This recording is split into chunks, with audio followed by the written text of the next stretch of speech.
Hello students, revision सेशनमध्ये पुन्हा एकदा आपण स्टार्ट करतोय नेक्स्ट पार्ट, जो आपण हॅलो अल्केन्स आणि हॅलो अरेन्सबद्दल यूज केलं होतं लास्ट पार्टमध्ये. त्याच्या नेक्स्ट पार्टकडे आपण चाललो आहे आणि लास्ट पार्टमध्ये आपण काय पाहिलं होतं ते पुन्हा एकदा जरा जस्ट ओरली चेक करूयात. लास्ट पार्टमध्ये आपण याच्या पहिली महत्त्वाची गोष्ट म्हणजे इंट्रोडक्शन पाहिलं होतं. फक्त एकच इंट्रोडक्शन सांगितलं होतं मी, ते म्हणजे कोण मोनोहलाइडचं, ते सुद्धा डिपेंड्स अपॉन किंवा attachment of halogen with sp3 hybridize carbon atom, कारण तेच महत्त्वाचं आहे म्हणून मी ते सांगितलं होतं. सेकंड वन, जर मी नॉमेनक्लेचरमध्ये गेलो तर मी काही लोकांचे नॉमेनक्लेचर घेतले होते जे आपल्याला मोस्टली युजेबल आहे, तर नॉर्मली त्यांचेच एक्झाम्पल आपल्याकडे येतात. आणि तिसरं मी घेत होतो प्रिपरेशन. या प्रिपरेशनमध्ये मी 4 डिफरंट मेथड सांगितलं. First one from alkene, second one from alcohol, third one halogen displacement आणि फोर्थ वन सुद्धा हॅलोजन डिस्प्लेसमेंट. याच्यामध्ये 2 महत्त्वाची नावंही मी सांगितली होती, एक म्हणजे फिंकेलस्टेन रिॲक्शन आणि दुसरं म्हणजे स्वार्ट्स रिॲक्शन. आता त्याच्या पुढच्या सेशनकडे आपण चाललो आहे. लास्ट सेशनमध्ये आपण अर्धा पार्ट जवळपास त्याचा कव्हर केला होता. अर्धा म्हणजे तेवढा तो अर्धा असं म्हणता येणार नाही, बट जर मी सेकंड पार्टमधल्या रिॲक्शनला एक्सपांड केलं तर तो ऑलमोस्ट सेकंड पार्टपेक्षा जो आपण घेतलेला आहे तो 1/3 वगैरे होईल. म्हणजेच काय, तर आपल्याकडे अजून 60% किंवा मोस्ट ऑफ दी 70% पार्ट शिल्लक आहे जो पाहायचा आहे. मग त्याच्यामध्ये पहिल्यांदा आपण चाललेलो आहोत ते म्हणजे फिजिकल प्रॉपर्टीजकडे. मग आता आपण physical properties of hello alkane, जो महत्त्वाचा आहे, हॅलो अल्केन्स यांच्याकडे चाललो आहे. मग काही महत्त्वाच्या फिजिकल प्रॉपर्टीज आपल्याला माहीत असणं गरजेचं आहे. म्हणजे एक्झाम्पलसाठी जर का आपण आलो तर महत्त्वाची प्रॉपर्टी जी आहे ती महत्त्वाची प्रॉपर्टी म्हणजे कोण, बॉइलिंग पॉईंट. मग जर का बॉइलिंग पॉईंटकडे आलो आणि बॉइलिंग पॉईंट बरोबर अजून एक असतो तो म्हणजे कोण, मेल्टिंग पॉईंट. तर सध्या आपण बॉइलिंग पॉईंटकडे चाललो आहे. तर बॉइलिंग पॉईंट जो आहे तो वाढतो जर मॉलिक्युलर मास वाढला तर. म्हणजेच एक्झाम्पलसाठी इथे मॉलिक्युलर मास का वाढणार आहे याचं रिझन, कार्बनचा नंबर वाढला, नंबर ऑफ कार्बन हा वाढला, तर जेवढा नंबर ऑफ कार्बन वाढणार आहे तेवढीच त्याच्या मॉलिक्युलर मासमध्ये पण वाढ होणार आहे. म्हणजे उदाहरणार्थ जर का पाहायचं गेलं तर समजा माझ्याकडे CH3Cl आहे आणि C2H5Cl आहे, तर याच्यामध्ये दोघांमध्ये Cl एकच आहे. कार्बनचा नंबर 1 ने वाढला आहे आणि म्हणून हायड्रोजन 2 ने वाढलेत. म्हणजे या दोघांमध्ये जर का चेक केलं तर एका CH2चा डिफरन्स आहे. म्हणजे या दोघांच्या मासमध्ये सुद्धा CH2चा जेवढा मास आहे तेवढा मला डिफरन्स आढळणार आहे. एक्झाम्पलसाठी जर का पाहायचं झालं तर या CH3Clचा मास जर का काढायला गेलो आपण तर याला आपण दाखवूयात यांनी कार्बनचा एकाचा मास असतो 12 नंतर याचा मास आहे 3, 12 आणि 3 आले 15 आणि याचा मास जो आहे 35.5. मग 35.5 आणि 15 घेतले तर मी इथे 50.5 असं सांगता येईल. म्हणजे 50.5 हा कोणाचा मास आहे, क्लोरोफॉर्म नाही, CH3Clचा मास आहे. मग याच्यामध्ये आणि त्याच्यामध्ये काय फरक असेल तर इथे मला काय करावं लागेल, कार्बन 2 आहेत.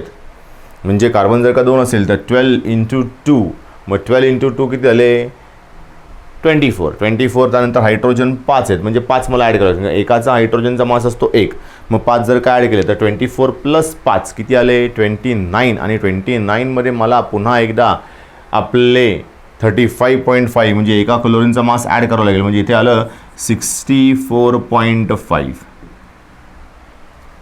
मग जर कार्बन वाढतोय तर त्याचं मास पण वाढतंय. म्हणजे आता इथे लक्षात ठेवायचं, मास जेवढा वाढेल तेवढा बॉइलिंग पॉईंटसुद्धा वाढेल. ओके, मग आता इथे बॉइलिंग पॉईंटमधलं पहिलं व्हेरिएशन जर का पाहिलं तर हे नॉर्मल कंपाऊंडमध्ये आपण असं म्हणू शकतो की boiling point increases with increase in mass, किंवा यालाच आपण मॉलिक्युलर मासही म्हणतो. सेकंड वन, समजा मी आयसोमेरिक फॉर्म्समध्ये आलो तर आयसोमेरिक फॉर्ममध्ये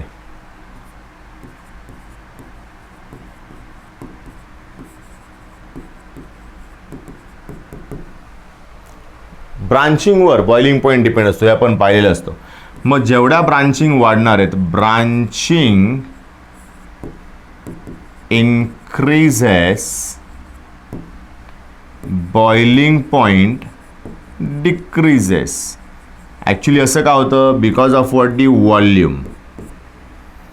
व्हॉल्यूम कमी झाला म्हणून त्याचा बॉइलिंग पॉईंट पण का झाला, कमी झाला. मग हे लक्षात राहिलं पाहिजे की ब्रांचिंग वाढलं तर बॉइलिंग पॉईंटसुद्धा वाढतो असं बऱ्याच लोकांना वाटतं, पण तसं नसून बॉइलिंग पॉईंट कमी होणार आहे. एक्झाम्पलसाठी समजा CH3, CH2, CH2, CH2 आणि Cl हा आहे N पेंटेनचा आयसोमर. कारण तुमच्या टर्मिनल कार्बनला कोण अटॅच आहे, Cl, म्हणजे याचं नाव काय येईल, N पेंटाइल क्लोराईड. याचा अजून एक आहे CH3, CH, आता इथे आला Cl, म्हणजे हा झाला सेकंडरी, म्हणजे इथे व्हॉल्यूम थोडा कमी झाला असेल. तिसरा जर का आपण पाहायला गेलो तर तिसऱ्या केसमध्ये आता मी ब्रांचिंगच्या पोझिशनला एखादा CH3 टाकला तर लेंथ ऑफ चेन कमी झाली आणि हा झाला आपला कंपाऊंड तयार. याचाही व्हॉल्यूम याच्यापेक्षा का असेल, कमी असेल. समजा मी असं केलं की या ठिकाणी CH3, CH3, इथे Cl घेतला, इथे CH2 आणि इथे CH3 घेतला, तरीसुद्धा याचा ब्रांचिंग वाढलंच आहे. 2-2 ब्रांचेस आहेत माझ्याकडे आता. आणि समजा मी असं केलं की CH3, CH3, CH3, CH2 आणि Cl, तरीसुद्धा माझ्याकडे 2-2 ब्रांचेस आहेत आणि लॉंग चेनमध्ये काय आहे माझ्याकडे 3च कार्बन आहेत. मग आता इथे काय झालं तर ब्रांचिंग वाढेल तसा तसा बॉइलिंग पॉईंट कमी होईल. म्हणजे सगळ्यात जास्त बॉइलिंग पॉईंट का असेल, याचा, आणि सगळ्यात कमी बॉइलिंग पॉईंट या दोघांचा असेल, कारण या इथे ब्रांचिंग जास्त आहे. ओके, मग आता इथे लक्षात ठेवायचं स्टेटमेंट काय आहे, branching increases, boiling point decreases. म्हणजे ब्रांचिंग वाढलं तर बॉइलिंग पॉईंट हा कमी होणार आहे, याच्यावर फोकस करायचा आहे. देन त्याच्या पुढे आलो तर सोल्युबिलिटी ही सुद्धा एक आपल्यासाठी महत्त्वाची गोष्ट आहे. मग सेकंड प्रॉपर्टी जी आहे ती सोल्युबिलिटी. मग सोल्युबिलिटीमध्ये सुद्धा ऑलमोस्ट सेम क्रायटेरिया फॉलो होतो. पहिली महत्त्वाची गोष्ट म्हणजे मास जसा जसा वाढत जाईल तशी सोल्युबिलिटी कमी कमी होत जाईल. म्हणजेच काय तर solubility is inversely proportional to molar mass. हे जरी लक्षात ठेवलं तरी बऱ्यापैकी आपलं काम होण्यासारखं असतं की solubility is inversely proportional to molar mass. म्हणजेच काय तर solubility increases on decreasing molar mass किंवा solubility decreases on increasing molar mass. म्हणजे ह्या दोन महत्त्वाच्या गोष्टी आहेत ज्या लक्षात राहिल्या पाहिजेत. मग पुढे जाऊयात आपण. Okay, next part. आता या महत्त्वाच्या प्रॉपर्टीज आहेत. याच्यानंतर एक अजून महत्त्वाची प्रॉपर्टी जी आहे आपल्याकडे त्याच्याकडे आपण फोकस करू आणि ती प्रॉपर्टी जी आहे त्याला म्हणतो आपण ऑप्टिकल ॲक्टिव्हिटी. ही सुद्धा एक फिजिकल प्रॉपर्टीज आहे. So what is mean by optical activity, from that we have to start. कारण खूप लोकांना ऑप्टिकल ॲक्टिव्हिटी हा शब्द ऐकल्यासारखा वाटतो पण त्याला एक्सप्लेन करता येत नाही. तर सगळ्या लोकांनी ऑप्टिकल ॲक्टिव्हिटीसाठी काय केलं पाहिजे, त्या ऑप्टिकल ॲक्टिव्हिटीचा मेन पार्ट ज्याला आपण यूज करणारे ऑप्टिकल ॲक्टिव्हिटी डिटेक्ट करण्यासाठी त्याच्यावर फोकस केलं पाहिजे. आणि तो म्हणजे कोण आहे तर लाईट. जो लाईट आपण यूज करतो याच्यामध्ये त्या लाईटला आपण काय म्हणतो PPL.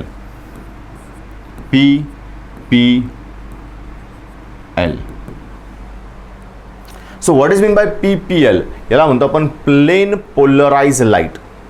क्लिअर. आणि याचे जे काही प्लेन्स आहेत ते एकमेकांना असे पॅरलली येतील असं आपण इमॅजिन करूयात. 2 मिनटं. आता ही लोक पॅरलली येत आहेत आणि समजा माझा सबस्टन्स जो आहे त्याला ते धडकले. धडकल्यानंतर यांनी यांच्या प्लेनचे अँगल जे आहे ते रोटेट केले, एकतर लेफ्ट साईडला किंवा राईट साईडला. मग जर का लेफ्टला आले तर त्यांना म्हणायचं लेवो रोटेशन आणि समजा हे राईटला आले तर त्यांना म्हणायचं डेक्स्ट्रो रोटेशन. म्हणजे हे कॉन्सेप्ट आपल्या डोक्यात असणं फार गरजेचं आहे. कारण महत्त्वाची गोष्ट काय माहिती आहे, कॉन्सेप्ट जर का लक्षात नसेल तर आपल्याला तो एक्सप्लेन करता येणार नाही. मग हा PPL जो आहे, या PPLने त्यांना एक्सप्लेन केलं आपण आणि या प्लेनवर आपल्याला फोकस करायचा आहे. मग what is mean by optical activity? तर ऑप्टिकल ॲक्टिव्हिटी म्हणजे काय, जर का माझ्या प्लेनला रोटेशन मिळालं तर ऑप्टिकल ॲक्टिव्हिटी घडली किंवा ऑप्टिकल ॲक्टिव्हिटी मला ऑब्झर्व झाली असं म्हणता येईल. So it is really very simple. Optical activity means rotation of a plane polarized light towards left side or right side known as optical activity. मग हे कधी घडेल, कसं घडेल हे आता आपण प्रॅक्टिकली सांगितलं. मग जर का मला ते थेरॉटिकली सांगायचं असेल तर थेरॉटिकली सांगण्यासाठी मला या PPLला सेकंड गोष्ट माझ्या मॉलिक्युलच्या स्ट्रक्चरला नीट पाहावं लागेल आणि त्याच्यामधला असिमेट्रिकल कार्बन ॲटमवर फोकस करावं लागेल. मग जर का ऑर्गॅनिकमध्ये आहोत आपण तर असिमेट्रिकल ॲटम कार्बन असलाच पाहिजे. So asymmetrical or it's also non as chiral carbon किंवा यालाच आपण म्हणतो चिरल कार्बन. काही लोक याला चिरल पण म्हणतात, तर नो प्रॉब्लेम.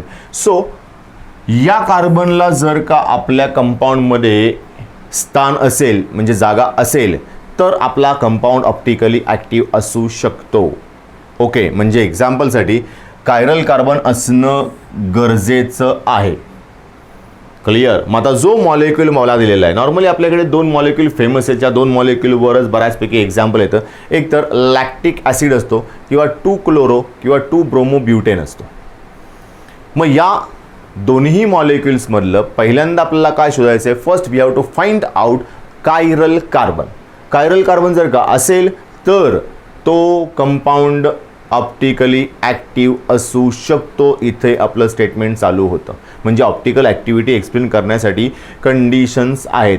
ओके, मग आता एक्झाम्पलसाठी कायरल कार्बन म्हणजे काय, इथून आपण सुरुवात करू. समजा हा कार्बन आहे आणि या कार्बनला आपल्याकडे 4 बॉन्ड असतात हे माहिती आहे आणि 4ही बॉन्डला वेगवेगळी लोक अटॅच आहेत. फॉर एक्झाम्पल इथे एखादा A वाला ग्रुप आहे, इथे एखादा B वाला ग्रुप आहे, इथे एखादा D वाला ग्रुप आहे आणि इथे एखादा E वाला ग्रुप आहे. मग ही 4ही लोक डिफरंट आहेत. क्लिअर? मग आता या कार्बनला जे 4 ग्रुप्स अटॅच्ड आहेत they are different, so that carbon is known as chiral carbon. So listen carefully, मी पुन्हा एकदा काय सांगितलं आहे, कार्बनला जर 4 ग्रुप्स वेगवेगळे असतील तर त्या कार्बनला आपण म्हणतो chiral carbon, chiral carbon, chiral carbon. Okay, so chiral carbon काय हे आता आपलं लक्षात आलं आणि कायरल कार्बन असेल तरच मी त्यांची ऑप्टिकल ॲक्टिव्हिटी काढू शकतो. ही झाली पहिली स्टेप. सेकंड वन, आता कायरल कार्बनचा नंबर काढायचा. माझ्या मॉलिक्युलमध्ये जेवढे कायरल कार्बन आहेत त्याच्यानुसार आपण त्यांचे ऑप्टिकल आयसोमर्स सांगू शकतो. सो यांचा फॉर्म्युला काय आपल्याकडे 2n. Optical isomers 2n. n stand for number of chiral carbon atoms, number of chiral carbon atoms. मग कायरल कार्बन ॲटम्स किती आहे त्याच्यानुसार आपण इथे 2n ला ती व्हॅल्यू टाकून त्यांचा आन्सर काढू. जस्ट फॉर एक्झाम्पल माझ्याकडे एकच कायरल कार्बन आहे तर 2 इज इक्वल टू 2, म्हणजे माझ्याकडे 2च ऑप्टिकल आयसोमर येतील. मग या दोनमधला एक असेल टेक्स्ट्रो आणि एक असेल लेवो. म्हणजे फॉर एक्झाम्पल समजा आता मला याच्या पुढे जाऊन यांच्या मिरर इमेज काढायच्या, तर हा झाला पुढचा याच्यामधला टप्पा ज्याच्यामध्ये आपण काय करणार आहोत, mirror image. It's also symbolically represented as what MI stand for mirror image. मग आता मिरर इमेज कशी काढायची, एक ओरिजिनल सबस्टन्स, त्याच्यानंतर एक लाईनला मागे काय असतील आडव्या रेषा, म्हणजे हा आपला मिरर आणि त्या मिररच्या आतमध्ये त्याची ती इमेज. मग आता या दोघांमध्ये पहिल्यांदा मी काय करतोय, मिरर काढतोय. म्हणजे हा झाला तुमचा मिरर. इकडे बॅकला मी आडव्या लाईन्स बनवत, म्हणजे इथे आतमध्ये आपल्याकडे त्याची इमेज येणार आहे. हा आपला ओरिजिनल सबस्टन्स आहे. फॉर एक्झाम्पल हा माझा ओरिजिनल सबस्टन्स आहे. हा आता A, B, D आणि E. याची मिरर इमेज मी जर का आतमध्ये पाहिली तर ही कदाचित अशीच दिसेल. इथे असेल D, इथे असेल B, इथे असेल A आणि इथे असेल E. So it's are a mirror image. मग आता या दोघांमध्ये जर का नीट पाहिलं, या दोघांना एकमेकांवर ठेवून पाहिलं तर ही लोकं अशी येतील, म्हणजे परफेक्टली मॅच होणार नाहीत. मग जर का हे दोन लोकं एकमेकांना अशी आहेत, एक दुसऱ्यावर ठेवून पाहिला तर हा परफेक्टली मॅच होत नाही आहे. मग यांना म्हणायचं non super imposable mirror images. Non super impossible mirror images. Non super impossible mirror images means what, या दोघांमध्ये मॅचिंग होत नाही आहे. तर मग त्याच्यामधला एक सबस्टन्स जो असेल तो असेल डेक्स्ट्रो इंडिकेट बाय डी और पॉझिटिव्ह साईन, आणि दुसरा जो असेल तो असेल लेवो इंडिकेट बाय एल और निगेटिव्ह साईन. ओके, सो मग आता याच्यामधलं एक डेक्स्ट्रो एक लेवो असेल तर या जोडीला आपण म्हणतो इनॅन्शिओमर. या जोडीला आपण म्हणतो इनॅन्शिओमर. मग या इनॅन्शिओमर्सला आपण जर का नीट पाहिलं तर इनॅन्शिओमर्स मला मिळाले असतील तर या इनॅन्शिओमर्सच्या जोडीला मिळाल्यानंतर आपण असं म्हणू शकतो की हा कंपाऊंड जो आहे तो ऑप्टिकली ॲक्टिव्ह आहे. ऑप्टिकली ॲक्टिव्ह आहे म्हणजेच काय झालं, आपल्याकडे महत्त्वाच्या सगळ्या गोष्टी ज्या आहेत त्यांच्यावर आपण फोकस केला. पहिलं म्हणजे काय तर त्याच्यामधलं मी असिमेट्रिकल कार्बन काढले. त्यानंतर सेकंड वन काय काढलं मी, त्यांचा आयसोमर्सचा नंबर काढला मी. थर्ड वन मिरर इमेज काढल्या मी. त्या मिरर इमेज दोन एकमेकांवर ठेवून पाहिल्या, त्या दोन्ही परफेक्टली मॅच होत नाही आहेत. जर का परफेक्टली मॅच झाल्या म्हणजे परफेक्टली मॅच झाल्या अशा तर याला म्हणता येतं सुपर इम्पॉसिबल. पण या परफेक्टली मॅच होत नाही आहेत, त्या अशा आहेत म्हणून त्याला म्हणायचं नॉन सुपर इम्पॉसिबल. ओके, मग या नॉन सुपर इम्पॉसिबलमधला एक कंपाऊंड जो असेल तो आपल्या PPLच्या प्लेनला लेफ्टला रोटेट करेल आणि दुसरा राईटला रोटेट करेल. मग एक जो लेफ्टला रोटेट करतोय तो म्हणजे आहे आपला डेक्स्ट्रो, नॉट डेक्स्ट्रो, लेवो, आणि जो राईटला रोटेट करतोय त्याला म्हणायचं डेक्स्ट्रो.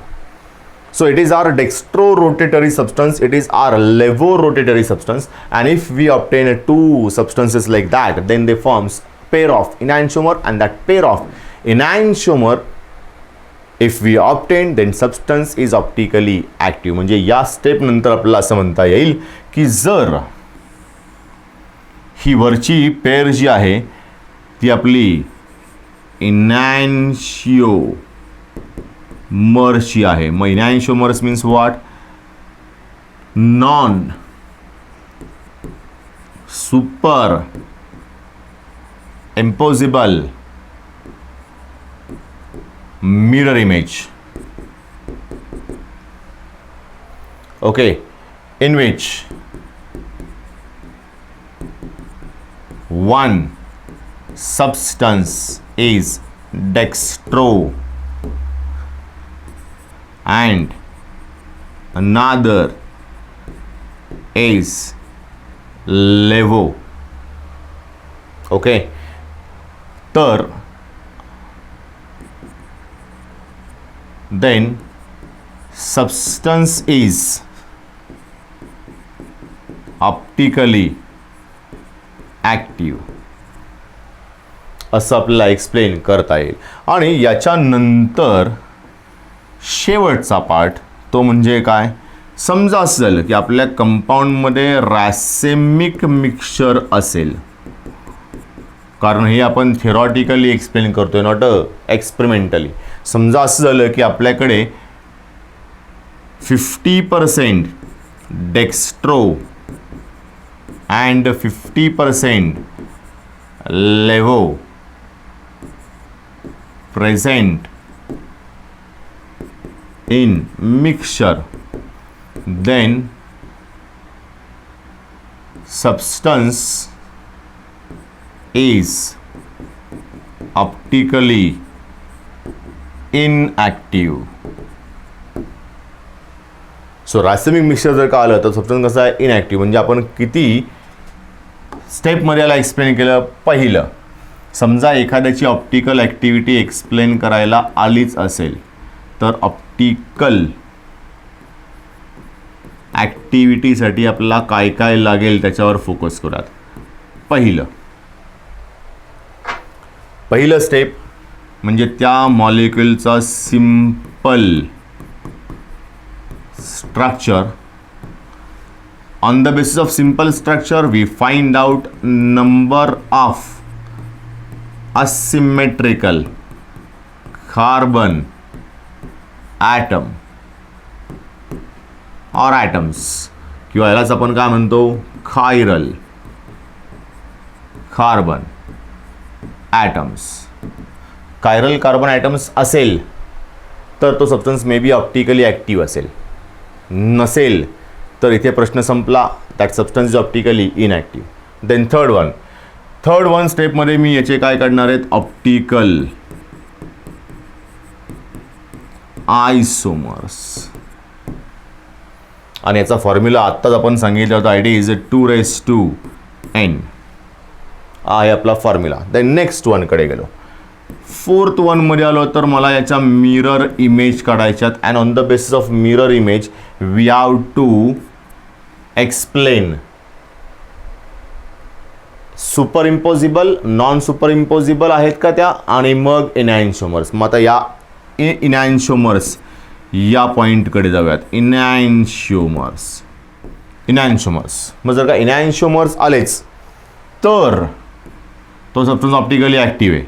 आणि जर का तो ऑप्टिकल ॲक्टिव्हिटी नसेल तर, किंवा ऑप्टिकल ॲक्टिव्ह नसेल तर त्याने रॅसेमिक मिक्सचर बनवलेलं असेल. मग रॅसेमिक मिक्सचर म्हणजे काय आहे, तर 50% डेक्स्ट्रो आणि 50% लेवो ज्यांनी एकमेकांच्या रोटेशनला काय केले, कॅन्सल केले. म्हणजे या 4 स्टेप्स आणि शेवटचे 2 आपल्याकडे कन्क्लुजन असले पाहिजेत की या 4 स्टेपमध्ये आपण काय केलं. First one simple structure draw केला, त्याच्यानंतर सिमेट्रिकल कार्बन ॲटम काढले, त्यानंतर त्याचा आयसोमर्सला काढलं, त्यानंतर त्याच्यामधल्या मिरर इमेजला ड्रॉ केलं. त्यानंतर जर का मिरर इमेजेस एकमेकांच्या बरोबर नॉन सुपर इम्पॉसिबल असतील तर त्याला म्हणलं आपण इनॅन्शोमर्स. आणि इनॅन्शोमर्स असेल म्हणजे आपला सबस्टन्स ऑप्टिकली ॲक्टिव्ह असला पाहिजे. पण समजा जर का तो एक्सपेरिमेंटली इनॅक्टिव्ह असेल म्हणजे त्या सबस्टन्समध्ये 50% डेक्स्ट्रो आणि 50% लेवो आहेत जे एकमेकांचं रोटेशन कॅन्सल करतात. ही झाली आपली थिअरी. ओके, मग आता एखादं एक्झाम्पल घेऊयात, सिम्पल एक्झाम्पल घेऊन आपण त्याला एक्सप्लेन करूयात. जस्ट फॉर एक्झाम्पल मला ऑप्टिकल ॲक्टिव्हिटी एक्सप्लेन करायची आहे 2 क्लोरो ब्युटेनची. 2 chloro butane. मग आता या 2 क्लोरो ब्युटेनमध्ये पहिल्यांदा आपण काय केलं तर 2 क्लोरो ब्युटेनचं स्ट्रक्चर काढलं. So it's our simple structure. Then we find out a symmetrical carbon atom. तर सिमेट्रिकल कार्बन ॲटमला जर का नीट पाहिलं तर या 1 2 3 4 मध्ये या कार्बनवर फोकस केला तर असं समजेल that carbon attach with 4 different groups.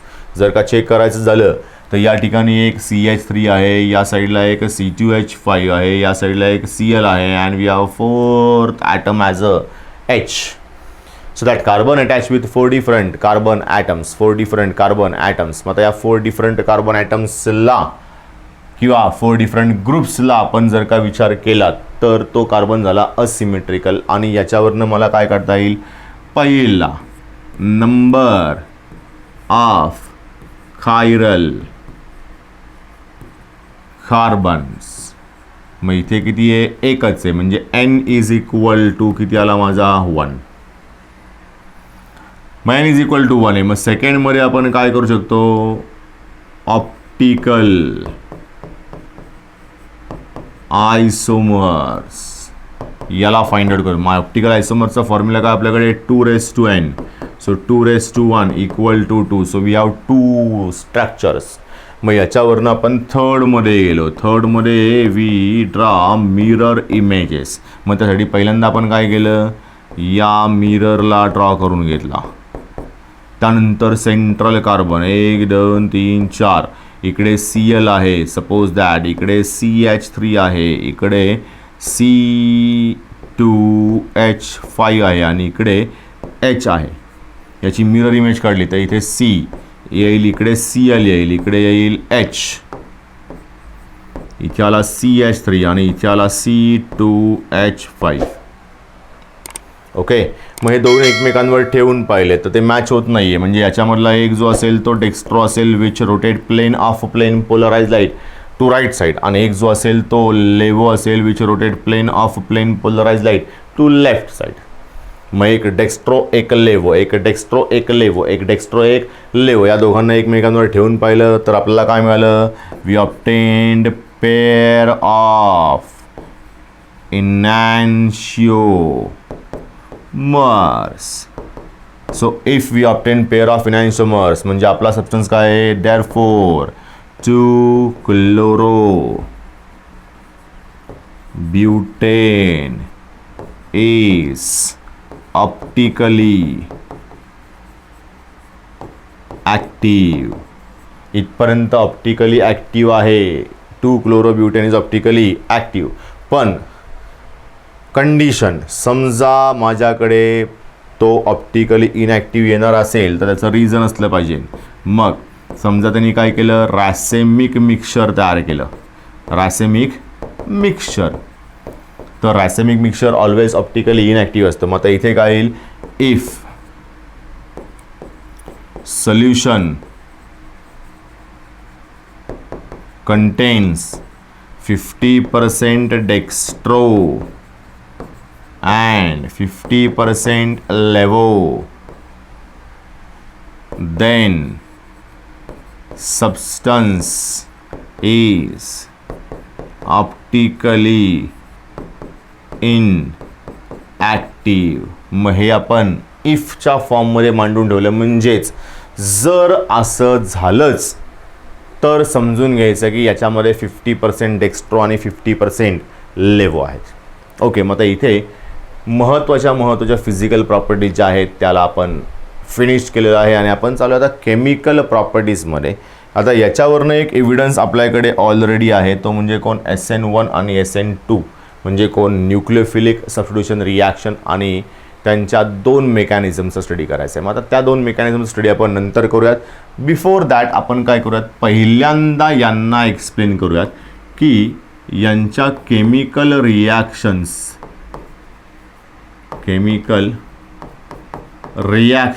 कोणत्या कोणत्या टाईपच्या आहेत आणि मग त्यांच्या मेकॅनिझमकडे जाऊयातच, पाहणार आहोत. ती पण एक प्रकारची आपल्याकडे फिजिकल प्रॉपर्टीमध्येच जो आलेला आहे त्याच्यावरनं आपण त्याला मेकॅनिकली किंवा एक्सप्लेन केला आहे मेकॅनिकली, तर तो आपण नंतर पाहूयात. फर्स्ट वन आपण जाऊयात केमिकल रिॲक्शन्सकडे. मग त्या केमिकल रिॲक्शन्समध्ये जर का आपण आलो तर केमिकल रिॲक्शन्स आपल्याकडे कोणत्या कोणत्या टाईपच्या केमिकल रिॲक्शन्स होतात इथपासून सुरुवात करावी लागेल. मग नॉर्मली RX त्यासाठी आपल्याला नेचर माहिती असलं पाहिजे. RX म्हणजे कोण आहे, अल्काइल हॅलाइड.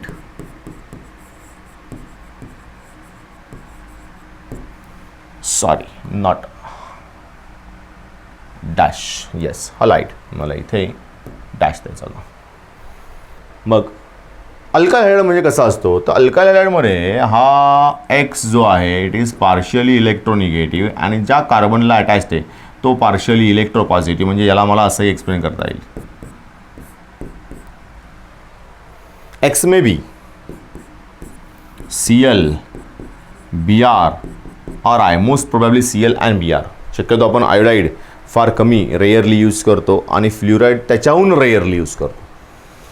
म्हणजे आपण जास्त प्रमाणामध्ये क्लोराईड आणि ब्रोमाइडलाच यूज करणार आहे, त्यामध्येही क्लोराईड जास्त. मग आता जर का इथे आयोडीन, क्लोरीन, ब्रोमीन, फ्ल्युरिन कोणीही असू द्या तर त्याची इलेक्ट्रोनिगेटिव्हिटी आपल्या कार्बनपेक्षा जास्त आहे. म्हणल्यानंतर या इकडचे जे काही इलेक्ट्रॉन्स आहेत हे इलेक्ट्रॉन्स स्लाइटली क्लोरीनकडे शिफ्ट होतील because of the inductive effect.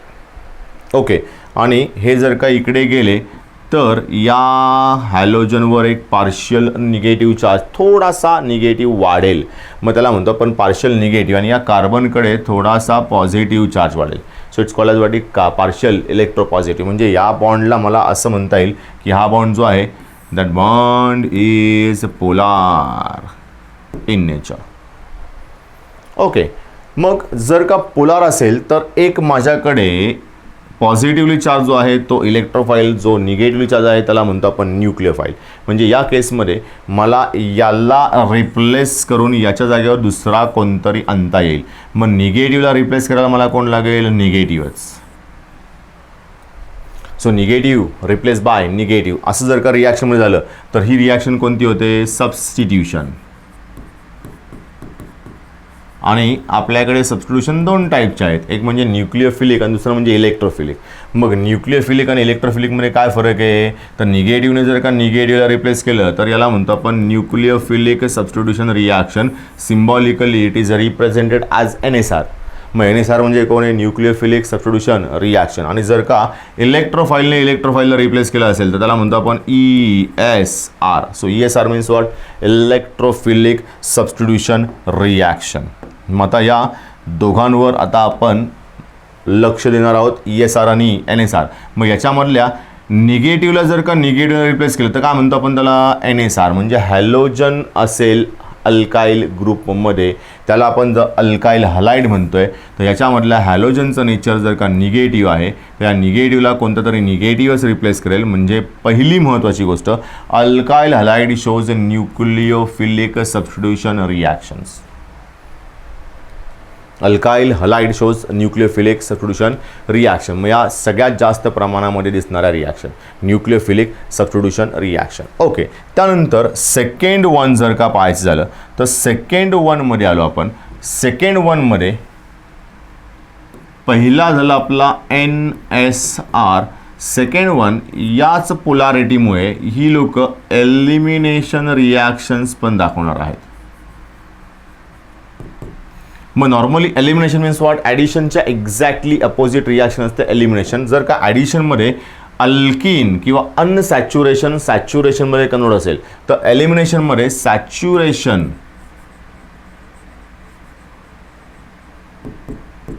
Convert into अनसॅच्युरेशन.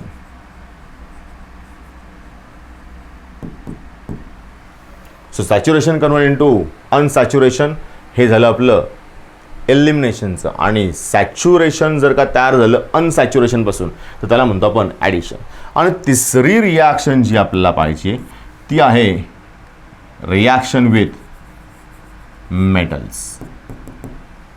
या तीन गोष्टी आपण लक्षात ठेवायची की या तीन लोकांना आपल्याला फोकस करायचं आहे. आणि या तीन लोकांवरून आपण काय करणार आहोत तर NSR, एलिमिनेशन आणि रिॲक्शन विथ मेटल्स याच्यावरनं केमिकल प्रॉपर्टीज आपण एक्सप्लेन करणार आहोत. मग या केमिकल प्रॉपर्टीजवर आपण जाऊयात आणि फर्स्ट वन जे आहे ते आपण स्टार्ट करूयात NSR. मग याचा लॉंग फॉर्म मी लिहिला आहे. लॉंग फॉर्म आहे न्यूक्लिओफिलिक सबस्टिट्यूशन रिॲक्शन. आणि याचा मॅक्सिमम पार्ट इथे आहे. म्हणजे आपल्याला रिॲक्शन ज्या पाहिजे त्या रिॲक्शनमधला मोठा भाग जो आहे, मॅक्सिमम रिॲक्शन ज्या आहेत त्या कोण आहेत, NSR वाल्या आहेत. मग NSR वाले जर का असतील तर त्या आपल्याला केल्याच पाहिजेत. मग आता मी एक ओव्हरऑल रिॲक्शन्स किती आहेत RX बरोबरच्या त्या एक तुम्हाला सांगतो. याच्या एक्झाम्पलवर फोकस करणार आहोत नंतर आपण. RX start with first one. पहिली रिॲक्शन जी आहे त्याच्यामध्ये आपण ॲक्वियस अल्कली बरोबर याची रिॲक्शन करणार आहोत, ज्याला आपण हीट करणार आहे. मग कोणत्या कोणत्या अल्कली आहेत तर आपल्याकडे अल्कली भरपूर वेगवेगळ्या टाईपच्या आहेत. फॉर एक्झाम्पल इथे आपण ॲक्वियस NaOH किंवा ॲक्वियस KOH यूज करू शकतो. मग आता आपला टास्क काय आहे, आपला टास्क असा आहे की फर्स्ट वन मला त्या रिएजंटमधले न्यूक्लिओफाईल ओळखता आले पाहिजेत. म्हणजे उदाहरणार्थ आत्ता जो मी वर NaCl नॉट NaCl NaOH किंवा KOH दाखवला आहे, याच्यामध्ये Na आणि OH मध्ये पोलॅरिटी, याला पाण्यामध्ये टाकलं म्हणजे हे दोघं तुटतात आणि बनतो Na+ आणि OH-. तर तो OH- जो आहे तो माझा आहे न्यूक्लिओफाईल. ज्याला पुन्हा एकदा ऐका, ज्याला न्यूक्लिओफाईल आयडेंटिफाय करता आला त्याला या रिॲक्शन आरामशीर जमतील. म्हणजे आता तुम्ही काय करायचं आहे तेही सांगतो. या NaOHला असा दाखवला आहे. त्यानंतर जेवढे रिएजंट आपण वापरतो त्याच्यामधले न्यूक्लिओफाईल लक्षात ठेवायचे आहेत. बाकी तुमचं काम सोपं होऊन जाईल. मग फक्त आपण काय करणार आहे, न्यूक्लिओफाईलने न्यूक्लिओफाईलला रिप्लेस करणार आहे. मग आता या इथे OH आपल्या Xला रिप्लेस करेल आणि या दोन्ही रिॲक्शनमध्ये तयार का होईल, ROH. मग याला काय म्हणतो आपण, अल्कोहोल. म्हणजे आपला X ज्या सुद्धा कार्बनला आहे त्या कार्बनचा आपल्याला X काढायचा आहे त्या ठिकाणी OH टाकायचा आहे. त्यानंतर सेकंड रिॲक्शन जी आहे ती आहे मॉइस्ट Ag2O. आता या मॉइस्ट Ag2O ने काय बनवलं आहे, AgOH. मग याच्यामध्ये पुन्हा Ag+ आणि OH-. म्हणजेच काय झालं, या आपल्या एक्सला पुन्हा एकदा OH ने रिप्लेस केलं. आता तयार जो झाला आहे तो आपला प्रॉडक्ट आहे आणि इट इज अल्कोहोल. तिसऱ्या केसमध्ये गेलो तर इथे आपण वापरणार आहे अल्कोहोलिक NH3. या NH3ला ब्रेक केलं तर NH2 असतो मायनस आणि H असतो प्लस. म्हणजे पुन्हा एकदा या केसमध्ये NH2 जो आहे तो आहे आपला न्यूक्लियोफाईल आणि हा NH2 जो आहे तो आपल्या एक्सला रिप्लेस करेल आणि इथे कोणता होईल R NH2 आणि NH2 असेल तर याला म्हणतो आपण प्रायमरी अमाइन. मग झाला आपला प्रायमरी अमाइन तयार. देन पुढे अल्कोहोलिक KCN आणि याचाच भाऊ AgCN आपण वापरणार आहे. मग याच्यामध्ये न्यूक्लियोफाईल कोण आहे? जर KCN असेल तर आपला CN हा न्यूक्लियोफाईल आहे. AgCN असेल तरीसुद्धा आपला CN हाच न्यूक्लियोफाईल आहे. पण जर का दोन्ही रिॲक्शनमध्ये मी अल्कोहोलला अल्काइल हॅलाइडला रिॲक्ट करतोय तर रिॲक्शनमध्ये फक्त अटॅचमेंट वेगळ्या बाजूने होणार आहे हे लक्षात ठेवायचं आहे. म्हणजे जर का मी KCN वापरला तर लक्षात ठेवायचं RC बरोबर अटॅच होईल CN मधल्या. मग याला म्हणतो आपण अल्काइल सायनाइड. आणि जर मी AgCN बरोबर रिॲक्शन केली तर तो उलट्या बाजूने अटॅच होईल. It is through N. So it's form alkyl isocyanide. Alkyl isocyanide. त्यानंतर समजा मी KNO2 बरोबर रिॲक्शन केली आणि पुन्हा एकदा AgNO2 बरोबर केली, पोटॅशियम नायट्राइड आणि सिल्वर नायट्राइड. तर या KNO2 बरोबर रिॲक्शन केल्यानंतर काय मिळणार आहे मला? RNO2. याला म्हणतो आपण नायट्रो अल्केन. आणि सेकंडमध्ये या केसमध्ये केली मी तर इथे थोडंसं वर माझ्या अंदाजे आपण वरती वापरला ANO2. Okay 1 minute. थोडंसं वरच्या प्रॉडक्टचा एक काम करूयात. जस्ट मी इकडचा Ag आणि इकडचा K काढतो. लक्षात ठेवण्यासाठी आपण इथे वर Ag घेऊयात आणि इकडे आपण K घेऊयात. मी प्रॉडक्ट तो लिहिला आहे कारण. तर Ag बरोबर जेव्हा जेव्हा रिॲक्शन होणार आहे AgCN असू द्या किंवा AgNO2 असू द्या तर नायट्रोजन थ्रू अटॅचमेंट होईल. Nitrogen through. इथे सुद्धा काय आलं आहे नायट्रोजनकडनं अल्काइल ग्रुपला अटॅच झालं. इकडे सुद्धा काय आलं आहे नायट्रोजनकडनं अल्काइल ग्रुपला अटॅच झालं. त्याला म्हणायचं नायट्रो अल्केन. पण मी KNO2 वापरला then it forms RONO alkane nitrite. मग हा झाला अल्केन नायट्राइट तयार. देन लक्षात ठेवण्यासारखी गोष्ट अशी आहे की जेव्हा जेव्हा Ag आला आहे तेव्हा तेव्हा लिंकेज तयार झालं आपला नायट्रोजनकडनं. ओके म्हणजे त्या दोन गोष्टींवर फोकस केलं तर आपलं काम सोपं होतं. देन नेक्स्ट वन जो आहे it is reaction with RONA. Try तर वापरा किंवा वापरू नका या रिॲक्शनला. काही तसाही काही फार मोठा फरक पडणार नाही. आपण काय करूयात RONAला पहिल्यांदा लक्षात ठेवूयात. RONA याचं नाव काय आहे? फॉर्मेशन ऑफ इथर. तर याला म्हणतो आपण विल्यमसन्स सिंथेसिस ऑफ इथर. विल्यमसन सिंथेसिस ऑफ इथर. मग हे नाव जे आहे तेही लक्षात ठेवा. मग आता हे इकडे जर का पाहिलं मी त्याच्यामध्ये थोडंसं उलटं रिॲक्शन आहे. इथे O आणि R ग्रुप जो आहे तो निगेटिव्ह आहे आणि Na कसा आहे? पॉझिटिव्ह आहे. तर O आणि R ग्रुप जो आहे तो आपला एक्सला रिप्लेस करेल आणि त्यावर काय होईल? RX होता इथे R Oशी अटॅच झाला कारण या Oने बॉन्ड तोडला याच्याबरोबर आणि Oला इकडे कोण आहे? R आहे. तर या Rला सेपरेट करण्यासाठी मी जरा R डॅश म्हणून यूज करतो. सो R-O अटॅच झाला तिकडे आणि हा जो तयार झाला आहे याला म्हणतो आपण इथर. विल्यमसन सिंथेसिस ऑफ इथर असं आपल्याकडे मेथड आहे. त्यानंतर RC डबल बॉन्ड OAG याला म्हणायचं silver salt of carboxylic acid किंवा यालाच आपण म्हणतो सिल्वर कार्बॉक्सिलेट. सिल्वर कार्बॉक्सिलेट. मग आता याच्यामध्ये Ag हा पॉझिटिव्ह आहे अख्खा हा जो ग्रुप आहे हा निगेटिव्ह आहे. म्हणजे ऑक्सिजन निगेटिव्ह आहे. या Rला आपण पुन्हा एकदा R डॅशने यूज करू. म्हणजे जसं आत्ता वर इथे X जाऊन ONA आला होता किंवा सॉरी OR आला होता तसं इथे X जाऊन OC डबल बॉन्ड आणि R येणार आहे. मग इथे R या आरला होता एक्स, त्या ठिकाणी कोण होता ओ आला, ओला कोण अटॅच आहे सी डबल बॉन्ड आणि इकडे कोण आहे आर डॅश, मग याला काय म्हणतो आपण ईस्टर. ओके, तर एवढ्या रिॲक्शन्स हा आपला NSRचा भाग आहे. या NSRच्या भागामध्ये एवढ्या रिॲक्शन्स आपल्याला आल्याच पाहिजेत. मग किती रिॲक्शन्स जरा चेक करा, यांचा नंबर जो आहे तोही लक्षात ठेवा. 1 2 3 4 5 6 7 8 9 9 रिॲक्शन्स आहेत फक्त NSRच्या आणि या सगळ्यांच्या प्रॉडक्टवर आपण फोकस करणार आहोत. या प्रॉडक्टला आपण यूजही करणार आहोत. या प्रॉडक्टला आपण बऱ्याचशा रिॲक्शनमध्ये यूजही करतो ज्या दुसऱ्या टॉपिकमध्ये आहेत. म्हणजे आपला जर का हॅलोजन डेरिव्हेटिव्स नीट झाला तर याच्यामधला बहुतांश पार्ट जो आहे तो बाकीच्या टॉपिक्समध्ये यूजफुल ठरतो.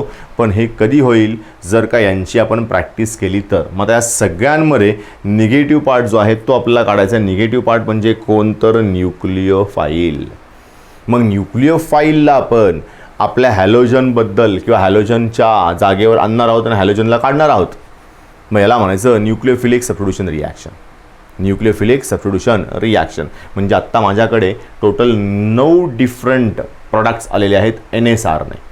मग हे 9च्या 9 प्रॉडक्ट जे आहेत ते माझ्या लक्षात आले पाहिजे. मग ते एका दिवसामध्ये होणार आहे का नाही, इथला थोडासा पेशन्सफुली वर्क हवा आहे तर तो इझिली कंप्लीट होईल.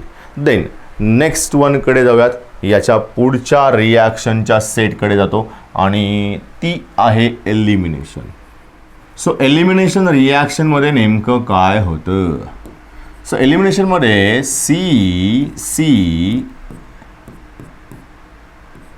या कार्बनवर X आहे, या कार्बनवर H आहे. समजा याला जर का मी अल्कोहोलिक KOH बरोबर हीट केलं, not a aqueous because when we use aqueous KOH at that time it act as what the alkali and it undergoes the substitution reaction. पण जर का मी अल्कोहोलिक KOH वापरला, aqueous असेल तर सबस्टिट्यूशन, अल्कोहोलिक असेल तर एलिमिनेशन.